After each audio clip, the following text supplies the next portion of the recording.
तू वोट मांगने जाएगा, 9 नंबर जूता पहना हूं मैं, तेरी वेली में बचाऊंगा मैं। मुख्यमंत्री के लिए जूता दिखा रहे हैं, भी मुख्यमंत्री के लिए जूता। नंबर जूता है, लेदर का जूता, ये देखिए बाटा का पहनता हूँ, महंगा वाला। नमस्कार, मैं अनूप कुमार आप सभी का स्वागत करता हूं। एक तरफ भारत जोड़ो न्याय यात्रा निकाली जा रही है और दूसरी तरफ खड़गे जी आज लोकसभा में खड़े होकर के, संसद में खड़े होकर के कह रहे कि अब की बार 400 पार। तो आखिर देश का माहौल क्या है, जनता क्या चाहती है, वहीं जानने के लिए आए हैं। एक तरफ राहुल गांधी भारत जोड़ो न्याय यात्रा निकाल रहे हैं और अब तो खड़गे साहब भी कह रहे हैं कि अब की बार 400 पार। तो कौन सी तरीके से 400 पार होनी है? कितनो कैल न्याय यात्रा, कितनो कैल न्याय यात्रा, फिर भी 24 में भाजपा अबे करी। कितनो कैल न्याय यात्रा, फिर भी 24 में भाजपा अबे करी। और जातिवाद के जहर कितनो बोइब, जातिवाद के जहर कितनो बोइब, फिर भी राष्ट्रवाद के फसल लहराइबे करी, फिर भी राष्ट्रवाद के फसल लहराइबे करी। और अब लोकतंत्र बा ये भारत में, अब लोकतंत्र बा ये भारत में, सत्ता न केहू के पपौती है। अब लोकतंत्र बा ये भारत में, सत्ता न केहू के पपौती है। और जे संभाल न पावे विरासत के, वो पुत्र न होके पनौती है, वो पुत्र न होके पनौती है। और जे चिंता बता रहा हूँ, बता दीजिए पनौती है कौन, किसको कह रहे हैं? अब भैया जो अपनी विरासत को नहीं संभाल पा रहा है वो पनौती है। अब आप लगाइए दिमाग, कौन है पनौती? अब मैं साहित्यिक आदमी हूँ, मैं नाम थोड़ा लेता हूँ। लगता नाम लेने से नाम डर नहीं लगता है। साहित्य की ये गरिमा है, साहित्य में बिना नाम लिए जो है ना चीजें बोली जाती हैं। तो अब किसी को पत्थर मार दो अगर बताओगे नहीं मैंने मारा, वो जिसको समझना है समझ ले कि अब लोकतंत्र बा ये भारत में, अब लोकतंत्र बा ये भारत में, सत्ता न केहू के पपौती है। और जे संभाल न पावे विरासत के, वो पुत्र न होके पनौती है। और जे चिंता करी खाली अपना बन सके, जे चिंता करी खाली अपना बन सके, ओकरा सत्ता के गईला सतैबे करी। और केतनो कैल गठबंधन, फिर भी 24 में भाजपा अबे करी। और केतनो कैल न्याय यात्रा, फिर भी 24 में घर घर भगवा फहराइबे करी। अरे 400 का तो सपना छोड़िए, 40 पे आ जाए वही बहुत गनीमत है। मोदी जी आप कह रहे हैं कि भाजपा है, क्यों आए, क्या कर दिया भाजपा ने ऐसा? आज ये बताइए, आप यहाँ सर्वे करा लीजिए पूरा कनाट प्लेस में कि राम मंदिर का श्रेय किसको जाना चाहिए, कौन सी पार्टी का। 99% लोग बोलेंगे भारतीय जनता पार्टी की देन है। ये पार्टी तो नहीं कर रही राम है के ना। नाम पे राजनीति करते हैं और ना, कोई ना, काम ही नहीं है। पार्टी तो आपसे आइए बताइए, पार्टी तो नहीं बोला ना कि आप बोलो, ये तो अंतरात्मा की बात है। कहने का मतलब ये है कि आपको किसी भी लक्ष्य को प्राप्त करने के लिए नीति और नियत का होना बहुत आवश्यक है। राहुल गांधी की और कांग्रेस पार्टी की ना तो नीति सही है ना नियत सही है। अब बताइए, भारतीय जनता पार्टी सन 1900 पे स्थापित हुई, 80 में भारतीय जनता पार्टी की स्थापना हुई, गिना चुना के 23 साल हुए। स्थापना हुई, कब क्या हुआ, आखिर 9 साल में भाजपा ने ऐसा क्या कर दिया जिसके कारण आप तीसरी बार लेके आ रहे हैं? अरे भैया 9 साल में भाजपा ने, ये बताइए, लोगों को जो है शौचालय दिया। पहले लोटा लेके जाते थे, सड़क पे महिलाएं बैठती थी, उनको बेचारी को शर्म आता था। आज ऐसी कोई महिला नहीं है, चाहे वो झुग्गी झोपड़ी वाली हो, चाहे रेहड़ी पटरी वाली हो, गांव में आप जाइए सबके घर शौचालय है। स्वच्छता, देश को जो है स्वच्छ बनाने का काम किया। उसके बाद क्या कहते हैं, देश को उज्जवल बनाने का काम किया। खाने, विपक्ष कह रहा है खाने को नहीं है तो शौचालय का क्या करेंगे? खाने को नहीं है तो ये बताइए, विपक्ष कह रहा है खाने को नहीं है। विपक्ष ये जो कमा रहे हैं, जो नहीं कमा रहे हैं उनको राशन मिल रहा है। खाने को क्या नहीं है? खाने को नहीं है। खाने की तो लाले तब पड़े थे जब कांग्रेस की जब कांग्रेस की सरकारें हुआ करती थी, तब लोग बाहर से गेहूं खरीद करके खाते थे। आज कोई गेहूं खरीदता नहीं है। हिंदू मुस्लिम राम के नाम को छोड़ करके मोदी जी के कोई 5 काम बता सकते हैं आप? भैया 370 हटाए। हिंदू मुस्लिम अरे हिंदू मुस्लिम का 370 क्या हिंदू मुस्लिम है? नहीं कह रहे। नहीं, 370 को हिंदू मुस्लिम मुद्दा नहीं है। 370 जो है एक स्टेट के डेवलपमेंट का मुद्दा है। 370 हटाए, उसके बाद राष्ट्र को सशक्त किए। आज हमारा देश जो है वो विश्व में ताकतवर देशों के नाम से जाना जाता है। उसके बाद क्या कहते हैं कि घर घर जो है वो क्या कहते हैं शौचालय दिए पूरे देश में। जनधन योजना के तहत जो है जो गरीबों थे, जो वंचित पिछड़े थे, उनके खाते में पैसा पहुंचाए। किसानों को सम्मान निधि दे रहे हैं। उसके बाद क्या कहते हैं कि जो है वो क्या कहते हैं कि उज्ज्वला योजना के तहत तमाम बुजुर्ग बूढ़ी महिलाओं को, जो पहले धुआं वो फूकते फूकते, चूल्हा फूकते फूकते वो कैंसर हो जाता था, उनको प्रॉब्लम हो जाती थी, आज उनको प्रॉब्लम नहीं है। और भी पता नहीं कितने। अंकल हाँ। कैसी बात कर रहे हैं? कह रहे मोदी जी ने 9 उसके साल में बाद- विकास का उसके काम बाद किया जो है। खाद का, जो किसानों के लिए खाद का मैटर है, उसके लिए जो है उनको जो है खाद आसानी से मिल सके, उसका जो है वो तरीका जो है क्या कहते हैं कि उसका सही सलूशन दिया किसानों को। भैया कह रहे हैं मोदी जी ने 9 साल में बहुत अच्छे काम किए, लेकिन विपक्ष है जो है वो कह रहा है कि मोदी जी ने 9 साल में देश को बेच खाया है। अगर ये अच्छे काम नहीं करे हो तो तमाम ये एक से एक घोटालेबाज, एक से एक दलाल टाइप के सब इकट्ठे हो रहे हैं। अगर ये समझो, अगर राजा सही है ना तो तमाम चोर इकट्ठे हो जाते हैं। तो ये हाल इनका ये हाल है। कभी कभी मातम यात्रा, कभी भारत जोड़ो जोड़ो मातम। यात्रा। अरे मातम ही यात्रा इनकी लास्ट यात्रा निकल रही है राहुल की। ये राहुल की लास्ट यात्रा निकल रही है। लास्ट यात्रा इसलिए है ना क्योंकि आप प्रधानमंत्री बन जाएंगे। कभी नहीं बनेंगे, कभी नहीं बनेंगे, ये कभी नहीं। इनके लोग एक बात बताइए, लाल बहादुर शास्त्री किसने बनवाए? आज तक रिपोर्ट नहीं आई। इंदिरा गांधी किसने बनवाया? राजीव गांधी प्रधानमंत्री बन गए। तो ये इनका खेला बंद हो गया। अब कोई प्रधानमंत्री पद पे है ना, मनमोहन सिंह पे अटैक होने को था तो बीच में बच गए वो, नहीं तो राहुल गांधी बन ही जाते हैं फिर। तो ये का वो हाल हो गया, वो हाल इनका खत्म हो गया। तो अब ये करे, अब बताइए कौन सा काम नहीं करा इस सरकार में? कौन सा काम भी नहीं किया, सब कुछ बेच खाया, बेड़ा गर्क कर दिया किसने बेच खाया? मोदी जी ने। बताए ना, आए हमारे पास क्या बेच खाया? किसकी औकात है लेने की? ये अडानी, अभी छत्तीसगढ़ में किसी सरकार थी, अभी केरला में किसकी सरकार है? कौन चीजा बनाया अडानी को? बैठा कितनी बिजनेस करी है उसने? अडानी ने मना कर दो ना, जहां कांग्रेस सरकार वहां अडानी घुसने मत दो ना, उसी से ही चलते हो। अडानी आज का नहीं है, अडानी के लिए यही लाए। जिसका एक के पास पीतल का कटोरा बनाते थे, आज भी अरब खरब में खेल रहे हैं। एक सेकेंड, देश को बचाना है तो मोदी जी को हटाना जो पड़ेगा। हिंदू मुस्लिम की बात कर रहे हैं ना, कि जनता समझ बैठी उन्हें, जनता समझ बैठी उन्हें कि वो बिजली मुफ्त देते हैं, पर वो तो बुझाकर घरों के चिराग सियासत को रोशनी देते हैं। करावल नगर की घटना जरा याद कीजिए, समझ रहे हैं मेरी बात को? और बात जो आजकल कह रहे हैं डेवलपमेंट डेवलपमेंट, दिल्ली तो चल नहीं रही है इनसे, और यह देश चलाने का मन बना बैठे।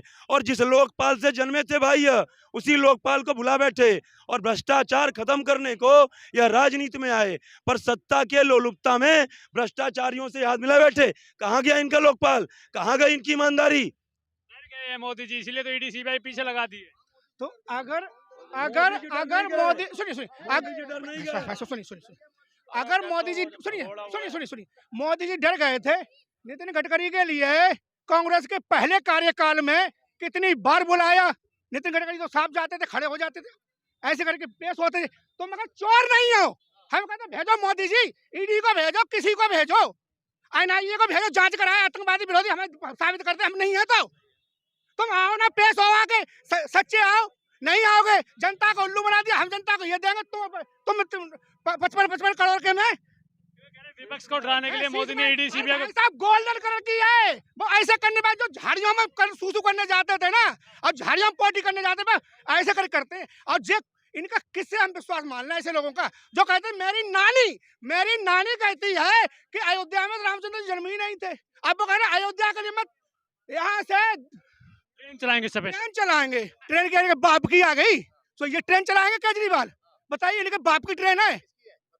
केंद्र में आओगे तब तुम्हारा हक बनता है ट्रेन चलवाने का, कि हाँ आने की तैयारी है ना। वो यही कह रहे हैं, दिल्ली बदली थी, पंजाब बदला है, अब देश की साहब बात वाला वो होता है। मैं इसके लिए चैलेंज करता हूँ, यूपी से एक भी सीट नहीं निकाल पाया, यूपी से ये हर एक जगह जब्त करवाएगा। क्यों करवाएगा? कुछ लोग भूले बिछड़े होते, पता क्या करते हैं?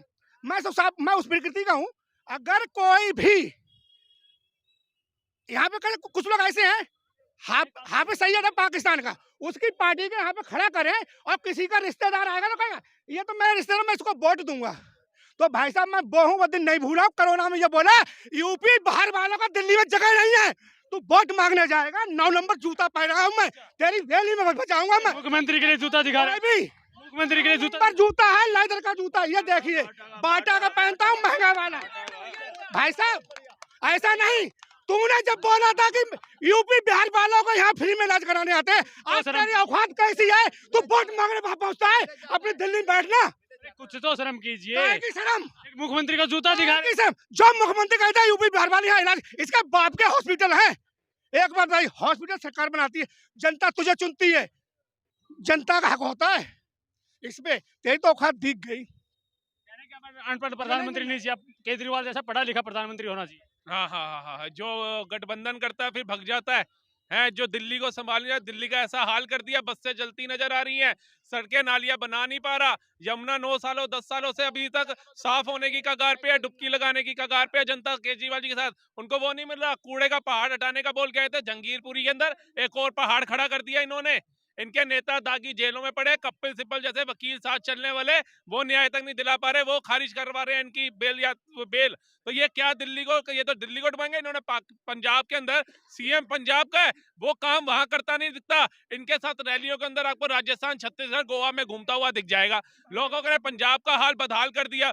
2,60,000 करोड़ का कर्जा था, आज 3,70,000 करोड़ पे पहुंचा दिया इन्होंने। रेत माफियाओं को बंद कराने वाले थे, उल्टा रेत माफियाओं के साथ पैसा बढ़ा करके और बड़े माफिया खड़े कर दिए इन्होंने। नशा जहां खत्म होना था उससे 10 ज्यादा गुना तादाद में बढ़वा दिया। शेर हैं मोदी जी, डर गए। एक बार बताइए, मैं भाई साहब को दुश्मन मानता हूँ, मैंने भाई साहब की खिलाफत करी है, भाई साहब के खिलाफ खड़ा हूँ, भाई साहब को गाली भी बकी है, और जब मेरा मतलब आ गया भाई साहब का मैं पैर छूऊंगा। ये केजरीवाल वो ही करता है। मनोज सिंघवी को कहता था कि कांग्रेस के एजेंट है, कपिल सिब्बल को कांग्रेस का एजेंट बताता था। आज अपना केस मनोज सिंघवी के पास लेके जाता है। क्यों लेके जाता है तू बता? तो मैं इस बात में सच्चाई पे आता हूँ।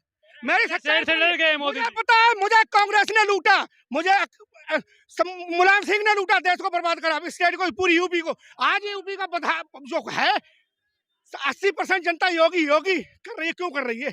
डरे क्यों कर मोदी रही जी, है? डरे मोदी जी, झुंड इन्होंने क्यों बनाया? डरे मोदी जी, गीदड़ों का झुंड इन्होंने क्यों बनाया? क्यों इंडियन अलायंस बनाने की जरूरत पड़ी? मोदी जी ने तो नहीं बनाई। दिल्ली जीती थी, पंजाब जीता है, और अब देश की बारी है। देखिए सर, दिल्ली जीती मूर्खता से, वैगन आर वाले बन करके आए थे, जैसे ही सत्ता में आए वैगन आर ले ली, अपना शीश महल बना करके खड़ा किया। और शीश महल कब बनाया? जब जनता कोरोना जैसी महामारी से जूझ रही थी। ऑक्सीजन प्लांट के लिए इनके पास पैसा नहीं था, अस्पतालों के लिए बेड लगाने के लिए इनके पास पैसा नहीं था, तब इनको अमित शाह याद आ रहे थे, तब इनको मोदी याद आ रहे थे। मोदी जी क्यों दिखते, विपक्ष का कोई चेहरा क्यों नहीं दिखता है? सर किनको बनाऊं? केजरीवाल को बनाऊं जो जन लोकपाल की बात करता था, और शीला राहुल को बना दीजिए। राहुल को बनाऊं जो कहता है मैं हम आएंगे हिंदुत्ववादियों को उखाड़ के बाहर फेंक देंगे, जो कहता है। फोटो तो हमारा लगा दो हाफिज सैयद के साथ, वीडियो तो हाफिज सैयद के साथ नहीं कर सकते हो। पाकिस्तान का आईएस एजेंट है, जिससे सऊदी अरब में मिलके आए हैं जो पप्पू जी। दीदी को बना दीजिए। दीदी को बना दे, जो जय श्री राम बोल करके उतर जाती है गाड़ियों का काफिला रोक करके, और राम भक्तों को कहती है उग्रवादी है, उनके ऊपर गालियां, उनको जेलों में ठुसवाती है।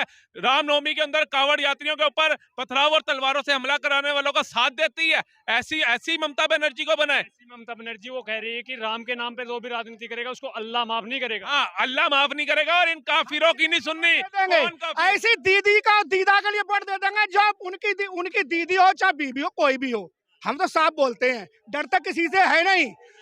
एक बार बताइए, जो मंदिर का सुप्रीम कोर्ट ने, सर्वोच्च न्यायालय ने फैसला दिया था मंदिर के लिए, तो काले कपड़े पहन के खड़े हो गए ऐसे करके संसद भवन पे, और उसका एक वो नेता है कोई बनर्जी। वोट विकास पे पड़ेगा या मंदिर पे पड़ेगा? विकास पे पड़ेगा। ये विपक्ष क्या कर रही है? गुमराह कर रही है जनता को कि भैया मंदिर बन गया, वोट मोदी को जाएगा। अरे ये 14 लेन के एक्सप्रेसवे बने तो मोदी को वोट नहीं देंगे। गरीबों के लिए मूल चीज थी शौचालय, वो दिया, स्वास्थ्य बीमा दिया, पक्का मकान दिया, बिजली दी, सब कुछ दिया गरीबों को, अमीरों को नहीं, गरीबों को। तो मोदी को वोट नहीं दूंगा। एक न्यूज जब चैनल चलाते थे हम 2014 पहले, तो खबर आती थी कि यहाँ बम फटा, वहां बम फटा, 44 मरे, 170 घायल, और गिनती चालू है। आज वो बम विस्फोट गायब हो गए। मोदी को वोट नहीं देंगे।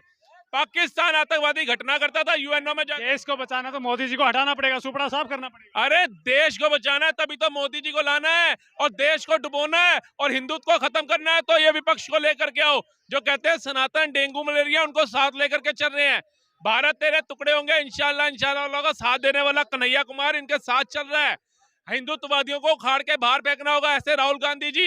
राम भक्तों, कार सेवकों के ऊपर गोलियां चलवाने वाले मुलायम सिंह जी, अखिलेश यादव उनका बेटा, ठीक है जी। राम भक्तों से घृणा करने वाली ममता बनर्जी, ऐसों को लाएंगे सत्ता के अंदर। हनुमान जी जो कहता था कि मेरी नानी कहती है किसी की मस्जिद तोड़ के मंदिर नहीं बनाना चाहिए। आपका नाम आगे करते थे, खड़गे साहब को बना दीजिए। खड़गे जी तो खुद ही आकर के बोल रहे हैं कि भैया मोदी तीसरी बार प्रधानमंत्री बनेगा तो हिंदुत्व को बढ़ावा मिलेगा, सनातन मजबूत होगा, आरएसएस आगे जाएगा। आरएसएस छोड़ो, अगर 125 करोड़ के अंदर हिंदुत्व मजबूत नहीं होगा, सनातन को बढ़ावा नहीं मिलेगा, तो किसको मिलेगा? भारत तेरे टुकड़े होंगे, इंशाल्लाह इंशाल्लाह। इनको देना चाहते हो? अफजल हम शर्मिंदा है, तेरे कातिल जिंदा है, इनको देना चाहते हो? भाईचारे को, गंगा जमुना तहजीब को। अरे सर भाईचारा ना, इन्होंने पहले क्या कहा? हिंदू चीनी भाई भाई। क्या किया इन्होंने? सेना का हाल। फिर हिंदू मुस्लिम भाई भाई क्या किया मुसलमानों ने हिंदुओं का हाल, इनकी गंदी राजनीति के चलते आज हिंदू हिंदू भाई भाई हो रहा है, तो इनको पीड़ा हो रही है, इनको आरक्षण याद आ रहा है, इनको जातीय जनगणना याद आ रही है, इनको सारी सहूलियतें दलित पिछड़ा सब याद आ रहा है। लास्ट सवाल मेरा ये, आपकी बार सुपड़ा साहब या 400 पार? सर अब की बार सुपड़ा साफ होगा विपक्ष का और 400 पार जाएगी भाजपा।